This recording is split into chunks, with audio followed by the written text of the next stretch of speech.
Nós dominamos a natureza. Tomamos as fronteiras do nosso planeta.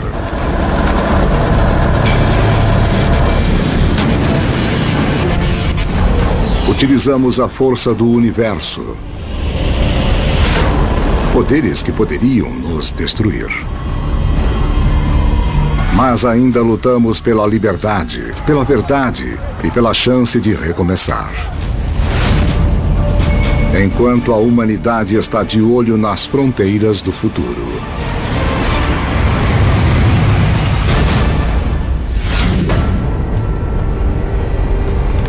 Em meio ao caos de um planeta implacável, muitas espécies vão se extinguir. Mas para uma, todas as peças vão se encaixar. E uma série de chaves vai abrir o caminho para a humanidade triunfar. Essa é a nossa história. A história de todos nós. Humanidade, a história de todos nós. Hoje, há mais de 7 bilhões de pessoas no planeta Terra. Em apenas 4 gerações, nossa população cresceu em 5 bilhões. Nos primeiros 50 anos do século XX, o crescimento foi mais rápido do que nos 50 mil anos anteriores. E enquanto a humanidade se expande e povoa o mundo, enfrentamos um grande desafio: usar as forças do planeta para nos levar até o futuro. Centro-Oeste americano, 1935. Gigantescas tempestades de areia assolavam a terra. Houve a pior seca da história americana. 2,5 milhões de pessoas abandonaram as grandes planícies. Famílias deixaram suas fazendas e se dirigiram para a Califórnia. A vida nos campos era extremamente difícil. As tempestades de areia podiam destruir tudo. E era quase impossível cultivar alimentos naquele solo.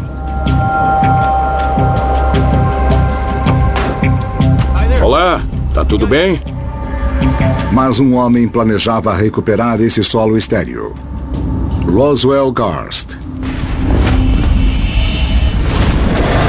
Nascido e criado como agricultor, mas com instinto de empreendedor.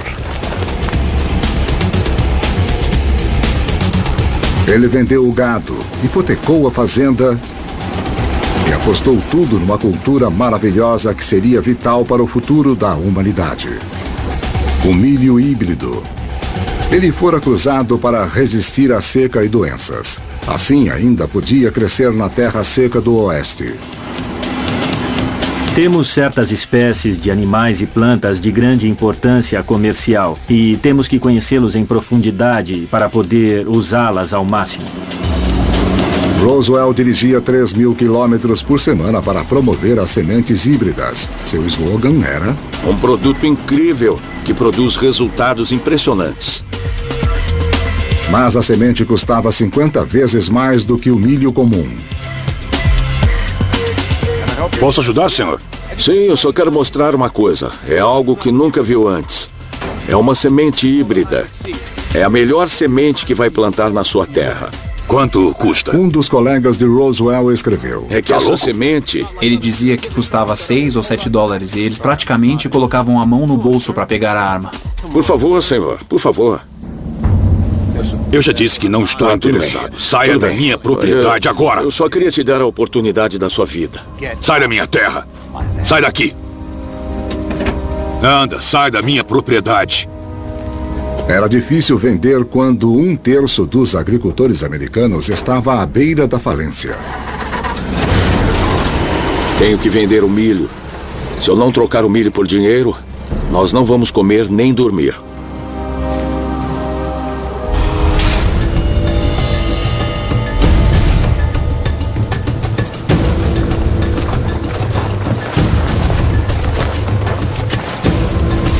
Roswell apostou tudo. Ele deu as sementes aos agricultores em troca de uma parte de seus lucros. É só experimentar.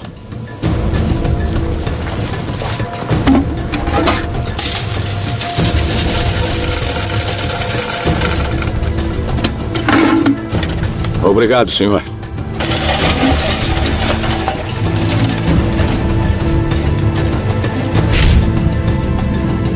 Cinquenta municípios, em 2 estados, enfrentavam uma grande seca, mas houve um crescimento milagroso.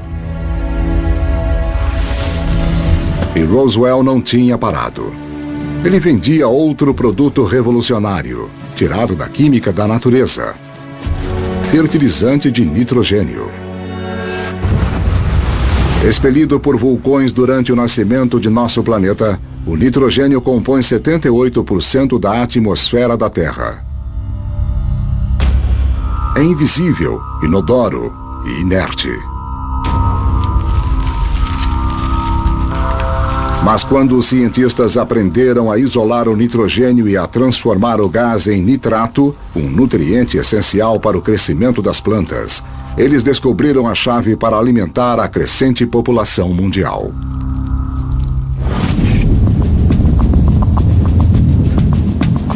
Roswell comercializava um novo produto, com um toque de um vendedor, semeando o campo num padrão distinto, formando o N de nitrogênio. Escrito na grama do Centro-Oeste, era uma mensagem clara para o futuro. Hoje, praticamente toda fazenda industrial usa o fertilizante nitrogenado. Roswell se tornou um consultor internacional de agricultura e um dos maiores fornecedores de semente do mundo.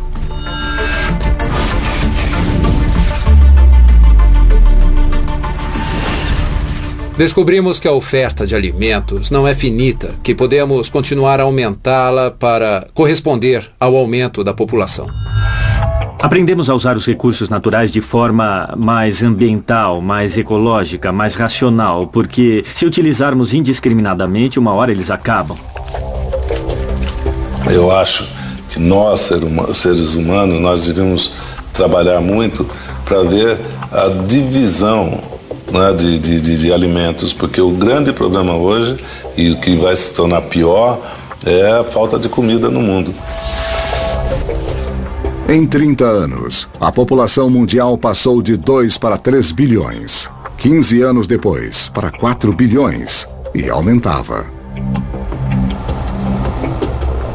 Com novas culturas e fertilizantes, crescemos mais nos últimos 100 anos do que nos 10.000 anos anteriores. Mas, à medida que a população crescia, também aumentavam a escala e o alcance do conflito humano.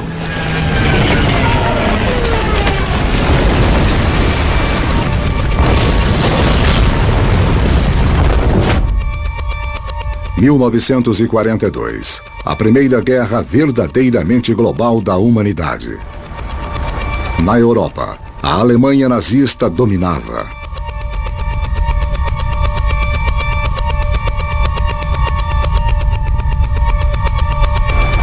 No Pacífico, o Japão Imperial. O maior estado americano, o Alasca, estava perto demais da Ásia e isolado. Ready. Prontos? And... Go! Lá vai! 11.000 soldados americanos abriam uma trilha inimaginável, a estrada de Alcan, para ligar o Alasca à costa oeste do Canadá e ao resto dos Estados Unidos. Uma façanha da engenharia que ligaria um continente. No comando, o general William Howe. Herói de guerra condecorado e gênio da engenharia. Combatendo num dos terrenos mais acidentados do planeta, que daria início a um boom de construção. A estrada de Alcan mostra que a sociedade moderna pode penetrar em vastos terrenos com uma velocidade incrível. O próximo desafio: 2.500 quilômetros de florestas e tundra, 200 rios e as montanhas mais altas da América do Norte.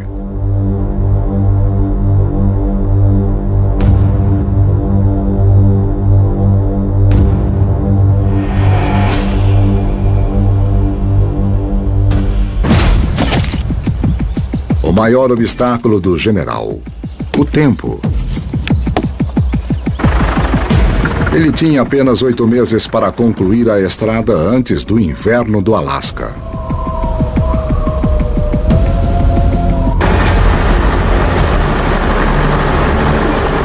Sob o comando do general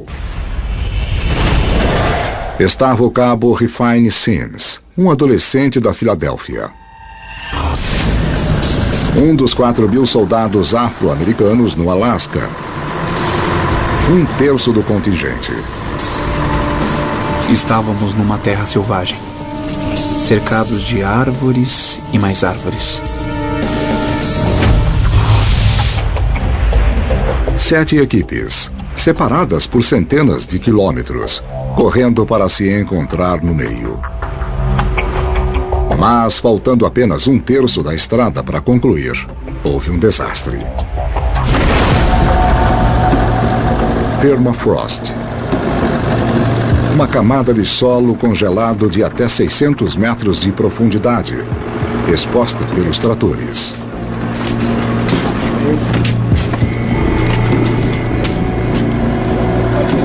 Ela derretia e virava lama.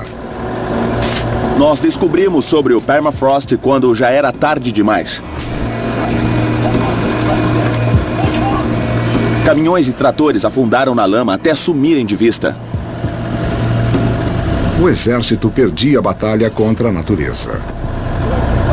E a segurança dos Estados Unidos estava em jogo, enquanto o tempo se esgotava. No Alasca, engenheiros do exército corriam para construir a estrada de Alcan, uma rota de abastecimento que ajudaria a lançar a maior explosão de construção de estrada da história da humanidade. Mas o projeto estava preso na lama. Foi um esforço extraordinário para construir a estrada do Alasca, que ficou atolada na lama, pois os veículos não conseguiam se mover. Então o general Hoke teve uma ideia radical: abandonar os tratores. Os engenheiros pegaram em machados. Nós tivemos que fazer um tapete de troncos e galhos.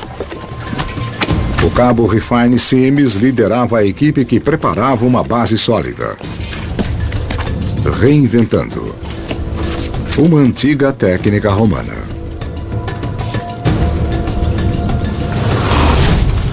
Mas o progresso despencou de 22 quilômetros por dia para apenas 2.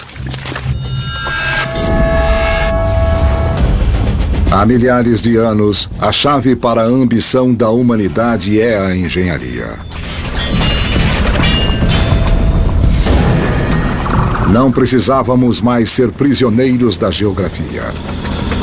Modificávamos a natureza e superávamos cada novo obstáculo pela força de vontade.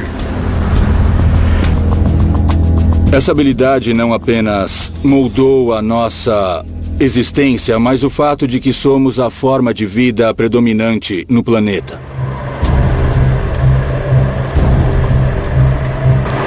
Com a aproximação do inverno, 2 equipes, uma negra e uma branca, enfrentavam o tempo para concluir o trecho final. Frio intenso, no meio da mata, animais selvagens, uma natureza totalmente selvagem. Os homens sentavam na beira da estrada e choravam de dor.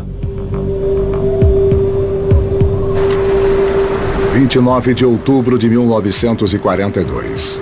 A temperatura chegava a 45 graus negativos.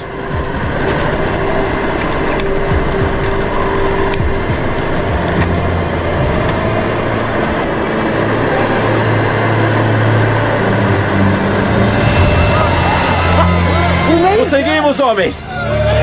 As 2 extremidades da estrada finalmente se encontram. Conseguimos! Conseguimos!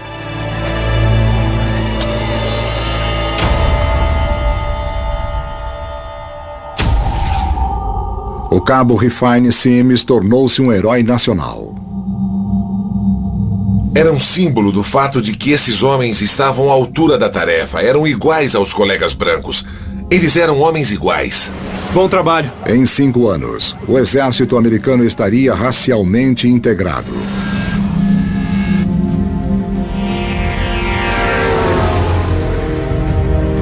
A estrada de Alcan foi concluída. Parte de uma rodovia de 25 mil quilômetros. A rota para carros mais longa do mundo. Atravessando a América do Norte.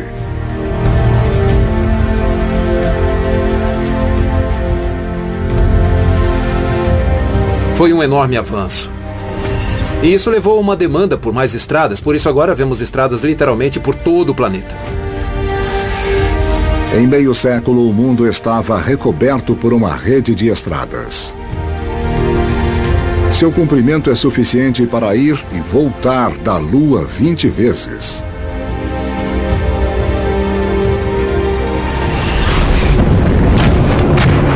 Mas enquanto a guerra em escala global nos incentivava a conectar o mundo e remoldá-lo, também desencadeava uma fonte nova e aterrorizante de poder, que poderia sustentar a vida humana na Terra por milhões de anos. Ou destruí-la. 6 de agosto de 1945. 3 quilômetros acima do Oceano Pacífico. Coronel Paul Tibbets, piloto de bombardeiro. Com 30 anos, ele era um prodígio militar. Em uma missão secreta para acabar com a Segunda Guerra Mundial. No bolso de Paul, 12 comprimidos de cianeto, um para cada homem a bordo. A captura não era uma opção. Eles sabiam demais.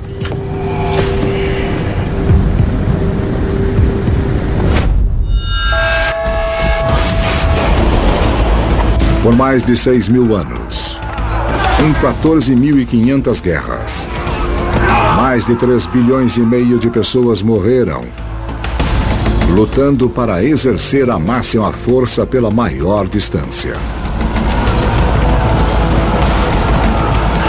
E a cada nova geração, surgia uma nova arma. Falamos sobre corridas armamentistas, mas isso vem acontecendo desde o início dos tempos. Você me bate com um pedaço de pau e eu te bato com o maior. Desde o tempo de Cristo havia conflito. E Cristo foi morto pelo ser humano. Mas a humanidade jamais conheceu uma arma como esta. A projeção final do poder. A bomba atômica. Codinome: Little Boy. O alvo: Hiroshima, no Japão.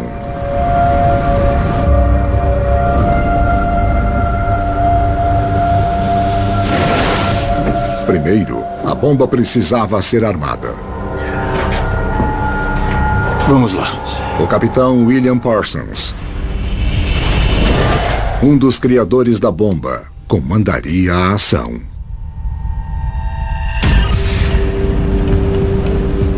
Ele removeu o detonador antes da decolagem para torná-la segura para voar. Recolocar o detonador.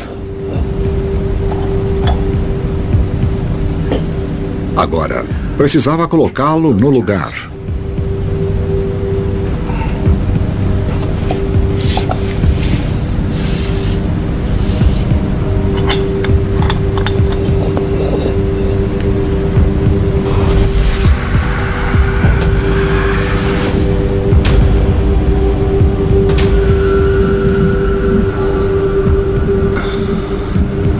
Pronto.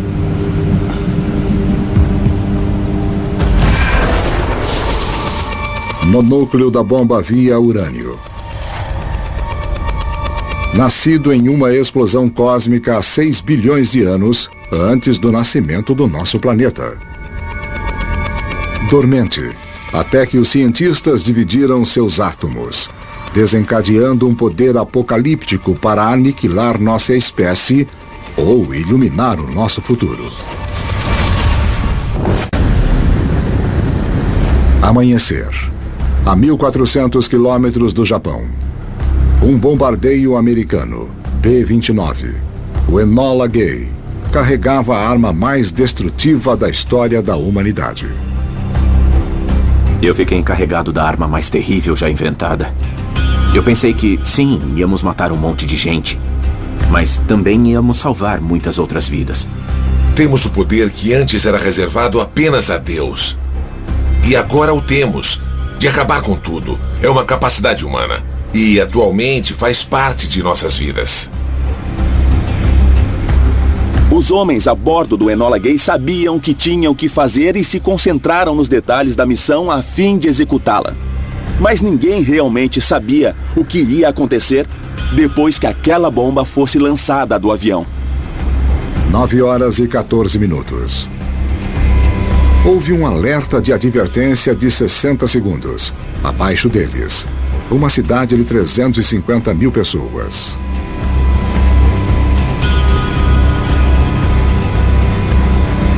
É agora.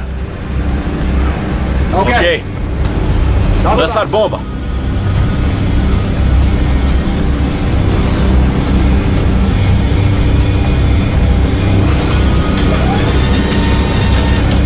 Prontos? Prontos. Preparar.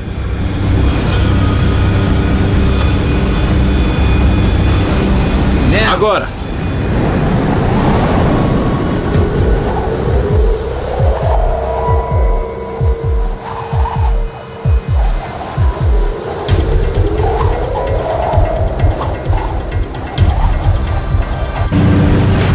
Paul tinha 43 segundos para escapar da zona de explosão.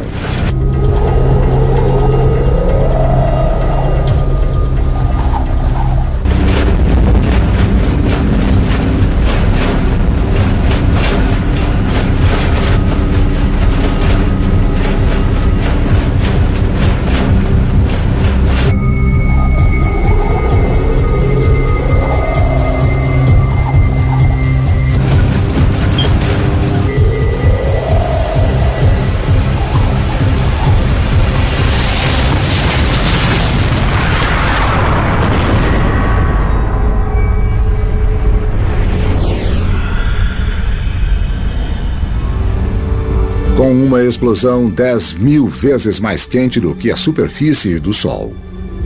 A bomba matou mais de 60 mil instantaneamente.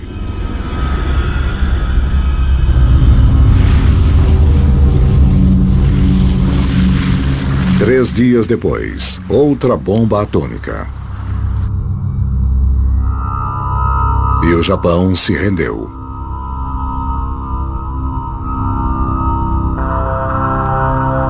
É a coisa mais terrível que o mundo podia criar. É por isso que só houve duas na história da humanidade.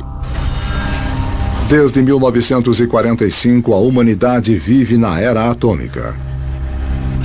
Hoje existem mais de 19 mil ogivas nucleares, capazes de destruir nossa espécie 20 vezes. Com as armas atômicas, nós finalmente chegamos a uma espécie de crise espiritual. Fomos longe demais. Mas o que significa realmente poder controlar forças elementares com este incrível poder destrutivo?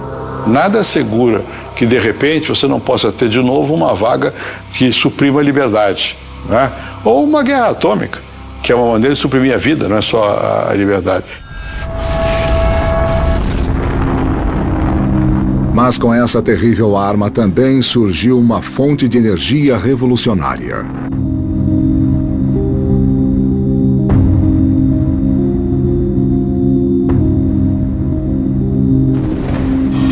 A energia nuclear. Agora o terceiro maior gerador de eletricidade no mundo, com o potencial de fornecer energia por bilhões de anos.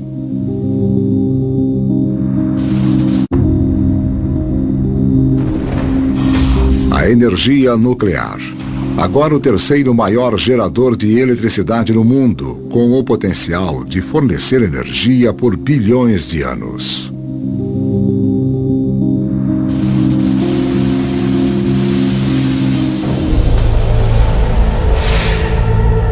No século XX, a tecnologia e a ciência são a chave para melhorar o nosso mundo.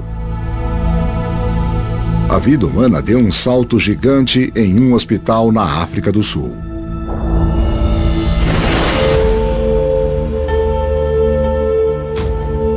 Em 1967, Cidade do Cabo. Christian Barnard. Um pioneiro médico com 20 anos de experiência. Preparava-se para remodelar o corpo humano.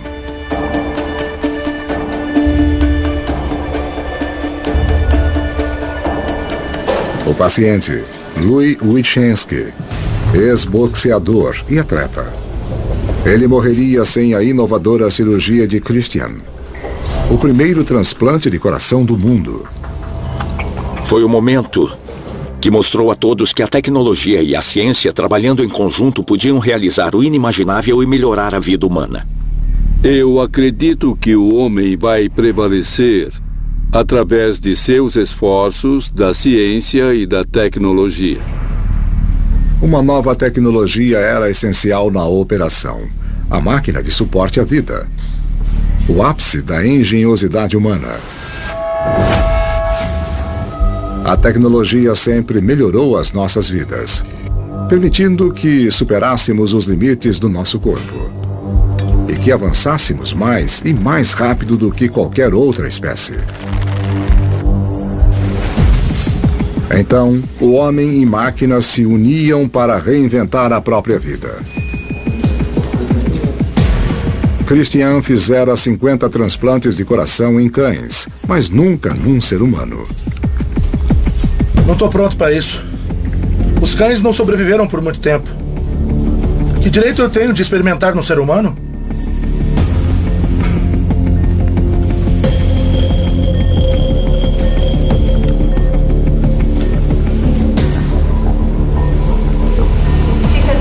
Então tem que haver uma solução.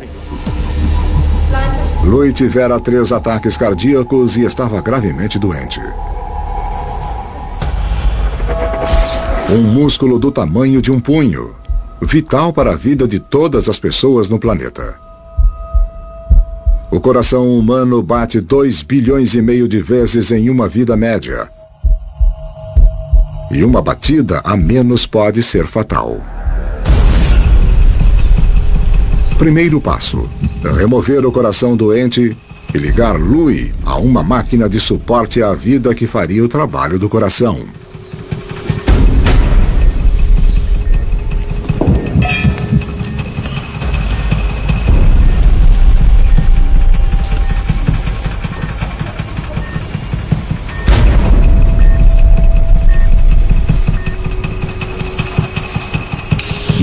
Tá bom, pode ligar.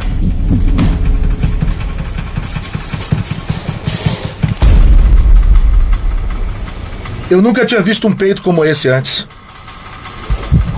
Um ser humano sem um coração, mantido vivo por uma máquina.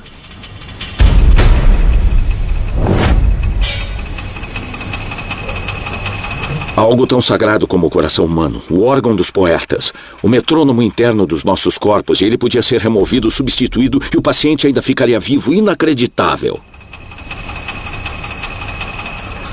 3 horas e meia de operação, com o sangue do paciente sendo bombeado mecanicamente através do corpo. Christian precisava religar o coração do doador antes que o órgão morresse.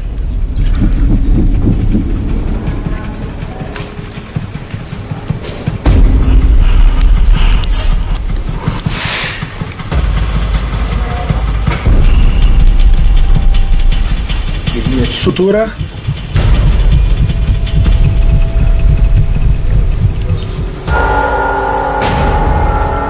Christian reviveu o coração novo. Agora afastem-se da mesa. Vamos ligar. Ligando.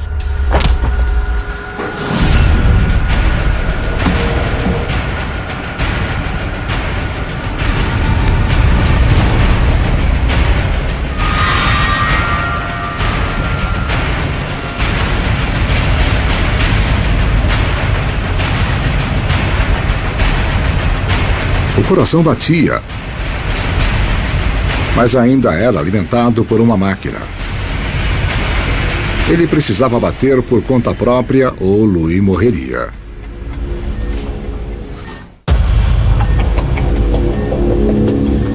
O primeiro transplante de coração.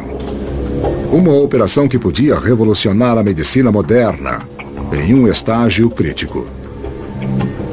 Após 3 ataques cardíacos, Louis Wachensky tinha um novo coração, ainda alimentado por uma máquina de suporte à vida. Mas quando Christian Barnard desligou a máquina, o novo coração vacilou. A pressão arterial caiu. Ele estava falhando.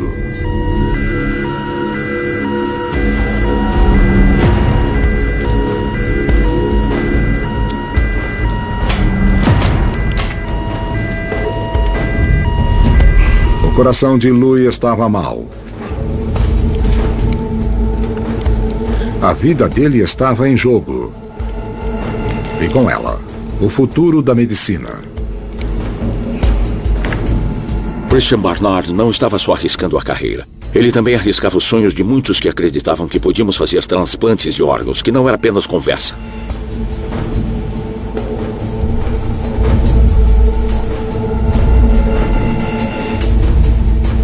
Para salvar a vida de Louis, Christian o colocou de volta na máquina de suporte à vida e tentou novamente.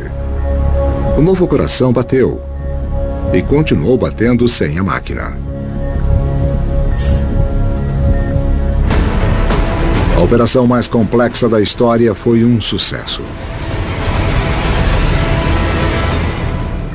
Corações mecânicos, transplante de outros órgãos, a regeneração de tecido, tudo isso foi possível porque um homem conseguiu realizar uma façanha incrível e mostrar que tudo era possível.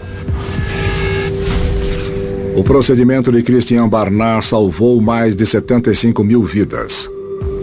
Nos Estados Unidos, cirurgiões realizam mais de 2.500 transplantes de coração por ano.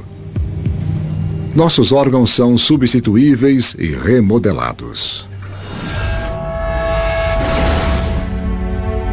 Novas partes do corpo, novas tecnologias, uma nova humanidade.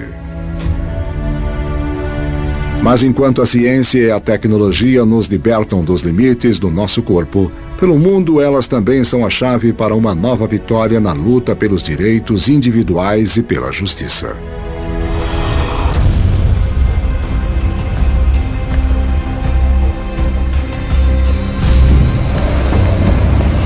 Selma, Alabama, 1965. 600 afro-americanos exigiam mudanças e inspiravam uma luta global pela liberdade. Amélia Boynton, de 53 anos. Era ativista dos direitos civis desde o ensino médio. Corajosa, com certeza. Comprometida com a mudança, pode apostar. Heroína, claro. Ela marchava pelo direito de voto. Em seu caminho, séculos de discriminação. O racismo dominava o sul do país e apenas 25% dos negros nos estados sulistas eram eleitores registrados. Amélia os ajudava a se registrar. Próximo. Bom dia. É seu nome completo? Sim, senhor. Não preencheu este campo. Sabe escrever? Senhor, eu não sei escrever. Então não posso ajudá-lo. Por favor, senhor. Volte para o fim da fila. Próximo. As autoridades brancas tentavam impedi-los com a burocracia e a intimidação policial.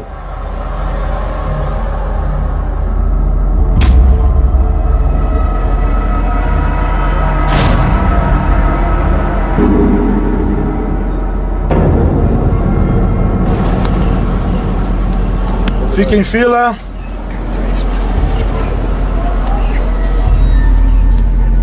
Pra lá. Demora muito?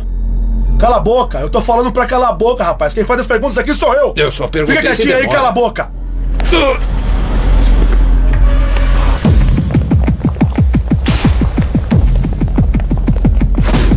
A única opção era protestar. As pessoas sabiam, como Amélia sabia, que protestar no Sul era correr um risco de vida. Sabiam que era perigoso, mas também foram incentivados a lutar pela igualdade. É muito difícil reprimir a noção de liberdade depois que ela se espalha. Infelizmente, desde que a humanidade surgiu e enquanto existirmos, vai haver esse cabo de guerra entre democracia e repressão. Acredito que a humanidade cada vez mais entende que a única coisa que pode fazer é confiar em uma comunicação honesta interna.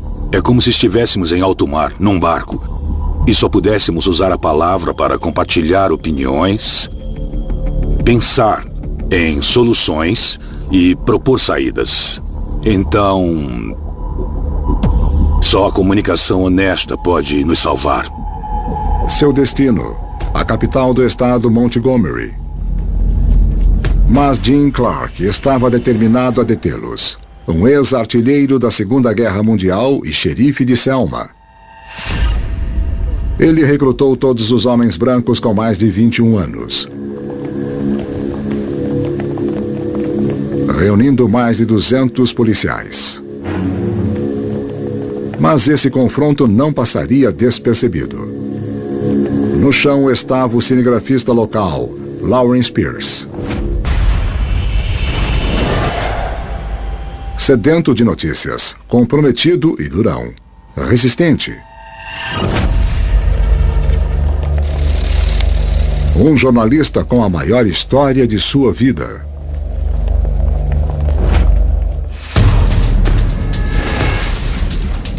Novas tecnologias aumentariam a comunicação em massa. A informação viajaria mais rápido e para mais longe do que antes.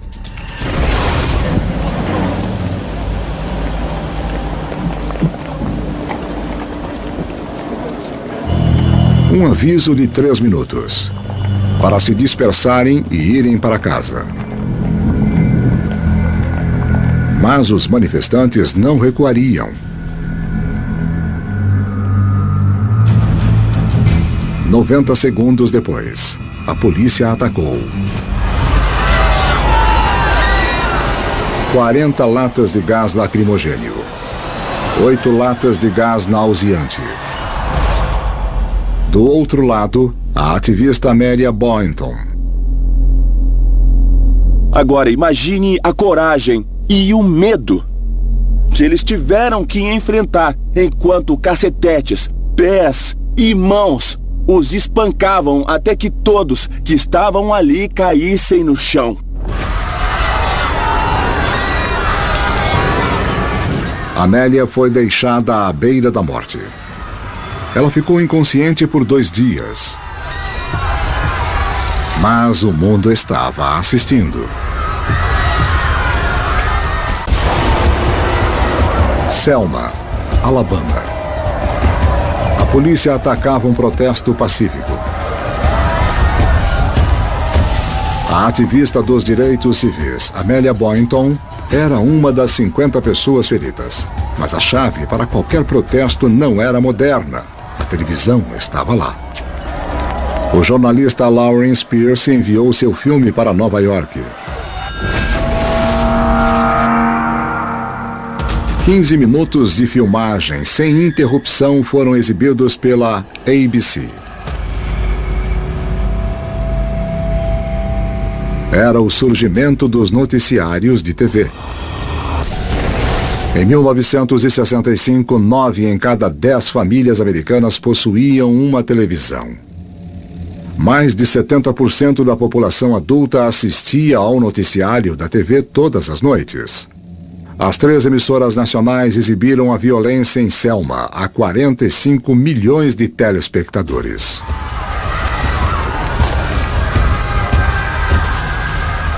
A televisão tornou a brutalidade algo local.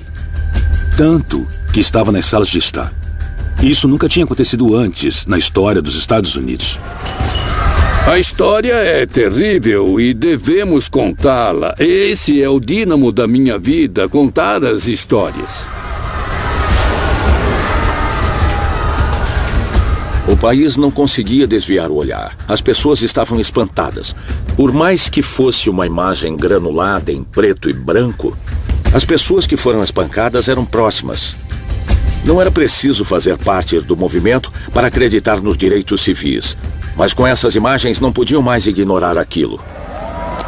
Após 15 dias, o presidente Lyndon Johnson propôs a Lei dos Direitos de Voto proibindo a discriminação dos eleitores. Um marco na legislação. Um momento decisivo para os direitos civis nos Estados Unidos. A mídia para as massas significava que a repressão não passaria despercebida.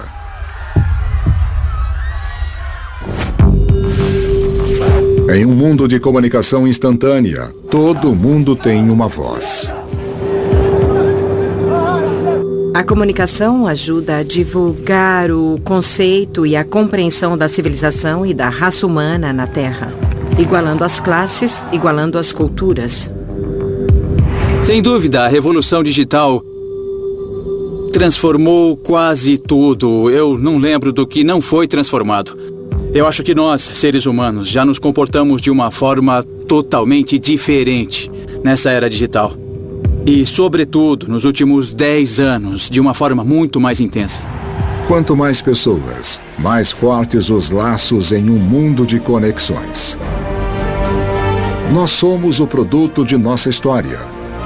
Há 100 mil anos, houve o surgimento de uma espécie extraordinária.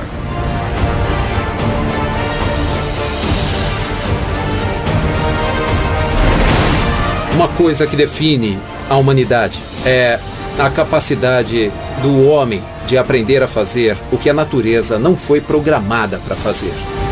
O meio ambiente sempre teve, né, com o crescimento das populações, sempre teve problema, e nós continuamos tendo. A vontade de sobreviver alimenta a força da invenção. Os inovadores sobreviveram. Os inovadores tiveram sucesso. Nossa sede de conhecimento. Uma visão para explorar.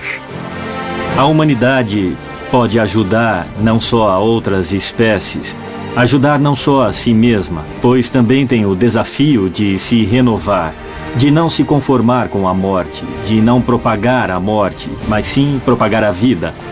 O grande desafio da humanidade é renovar-se, é sobreviver, é ser um testemunho de vida.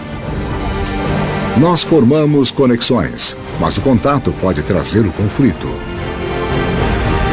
Somos uma humanidade que, ao longo da história, está repleta de batalhas, de guerras grandes e pequenas. Todas as grandes transformações que o planeta sofreu foram resultado das guerras. O inimigo mais resistente da humanidade, a doença. Acredito que em minha vida ainda vamos experimentar uma pandemia com um alcance semelhante ao da peste bubônica. Mas agora temos uma vantagem. Sabemos o que é possível. Sabemos o que podemos fazer para detê-la e para curar as pessoas que forem infectadas. Temos a ciência para combater aquilo que mais tememos. Sem dúvida que a tecnologia tem dado sinais de uma mudança a partir do século XX e XXI. Isso permitiu que muitas pessoas sobrevivessem, o que não era possível antes dessa tecnologia. Em nossos momentos mais sombrios, encontramos a iluminação. E com tudo que aprendemos, enfrentamos o futuro. A história é o mapa de navegação do mundo. Sem ela, não há como navegar até o tempo futuro. Não é possível. Agora, começa a jornada para o espaço interior. A parte do corpo mais importante a ser estudada agora é o cérebro. Para passarmos para a próxima etapa de longevidade e saúde para toda a humanidade. O cérebro, com toda certeza, é o órgão mais complexo do universo. A evolução do cérebro não só existe, mas também vive dentro de nós. O mesmo instinto que nos leva a saber mais sobre nós mesmos incentiva a exploração do universo. Vamos entender o poder do Sol e viajar pelo espaço. Há uma necessidade humana de investigar, explorar e ver novas terras. E acho que essa motivação vai nos levar a outros planetas. O próximo passo para um novo lar. Com certeza os seres humanos vão chegar a Marte. Provavelmente durante a vida das pessoas que vivem hoje.